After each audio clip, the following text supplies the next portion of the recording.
I started life as a part of the problem. I was brought up to be a social failure. I was commissioned at a very early age to be a social failure. My mother and father did not pay the rent at the age that I was 5. So we were on the streets. We were living in a slummy part of London, Notting Hill. We were then condemned to years and years of violence and aggression, anti-Semitism, anti-blackism, anti-whatever you call it. And I was socially conditioned to be a right pain in the arse.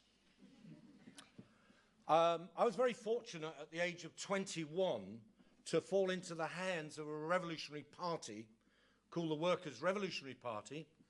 And out of that, they got rid of my anti-Semitism and all my other antis and made me realize that actually I was a perfect product of what one might call a declining imperialist Britain. And for many, many years, I campaigned on behalf of revolutionary politics, tried to destroy capitalism, came to the conclusion that I couldn't, and sod it, I must do something else.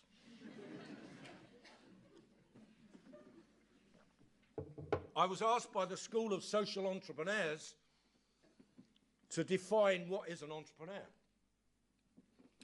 And I said an entrepreneur is somebody who sometimes gets it right. A lot of people don't buy into that. A lot of people don't understand that. A few years ago, I was slagged off by a member of my staff who had left on the Friday and on the Monday had got about 3 pages in The Guardian. The Guardian didn't like me at the time because a few months before I'd taken them to court and won a shed load of money off them for libel. And you know that if you piss on your chips with regard to the press, they will come back to haunt you. So anyway, The Guardian gave this guy 3 pages. Well, there was a cover, and then there was page 1 and page 2 of the G thing. And what I really remember most of all about the criticisms that were leveled at me was that John Bird would call all the staff together and would introduce them to his latest madcap idea. What do you expect from an entrepreneur? My madcap idea that he remembered was something called the bag issue. And my idea was that you would have a bag that you would carry around with you, and you would read the bag. It would be like a magazine. See what I mean, the bag issue?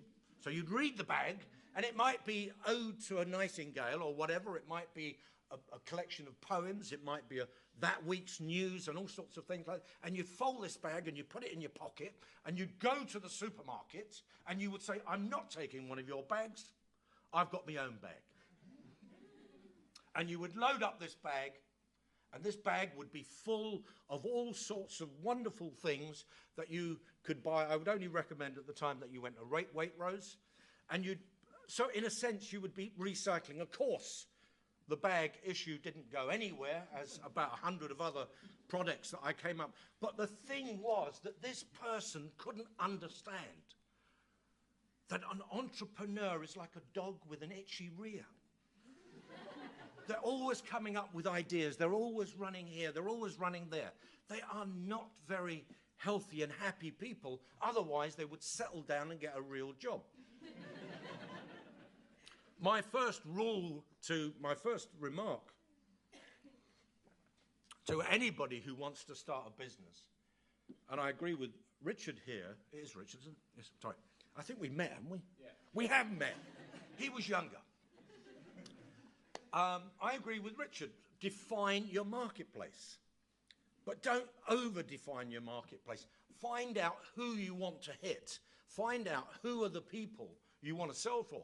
When I designed The Big Issue, I was writing The Big Issue for me, my wife at the time, God bless her, my children, my mates, and everybody else. So it was full of all sorts of ways of changing the world. If you look at the first issue of The Big Issue, it's full of exhortations to bring about all sorts of social change. And that actually was the lodestone on which we built the big issue. Gradually, we then changed it and we developed it, and we're going through another development. But the thing was, we have always tried to remember that there's a triangle in life, a permanent triangle. We call it the ABV. The A is the audience. Those are the people who we want to buy the paper, who want to read the paper.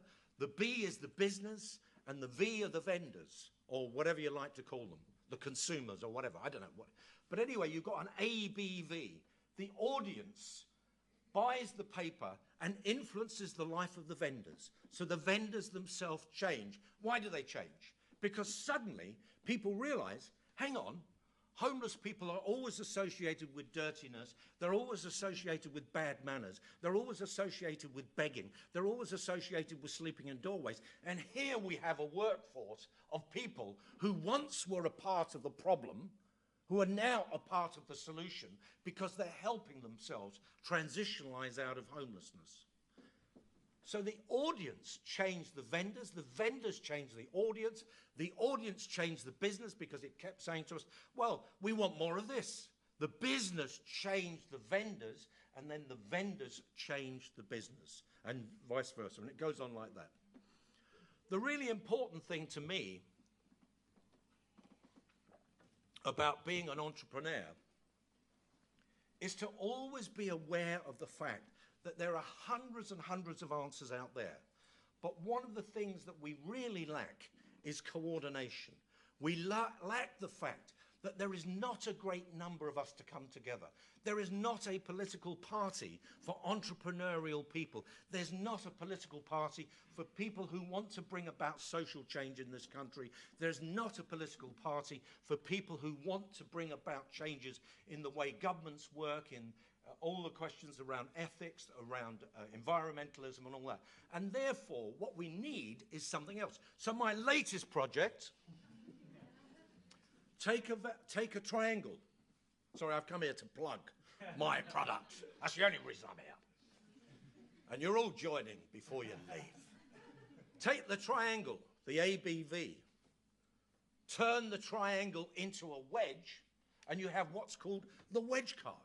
The Wedge Card was launched on the 1st of December at the Lamb's Conduit Streets Winter Fair. And it's a very simple device. You buy the card for £20. Half of the money is spent in the local community, i.e. in Lamb's Conduit, it's been the Holborn Community Centre. So money goes from you to the local community, and the other money is spent on trying to get offers for you so that the card then gives you reductions. So it's a community loyalty discount card.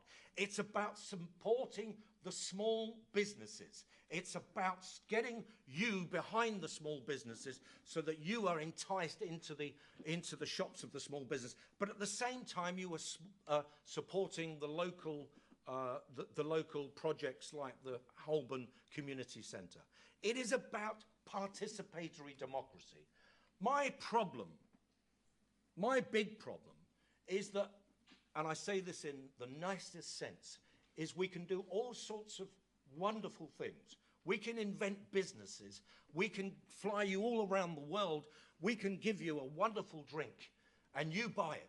But there has to be some more participation because the world and its wife is running away from the real problem, which is to do with the environment, it's to do with the breakdown of community, it's to do with all these sorts of things. And we as a public have to find a way of actually standing up and become participatory Democrats, rather than simply representational Democrats, where we elect somebody who then does everything for us.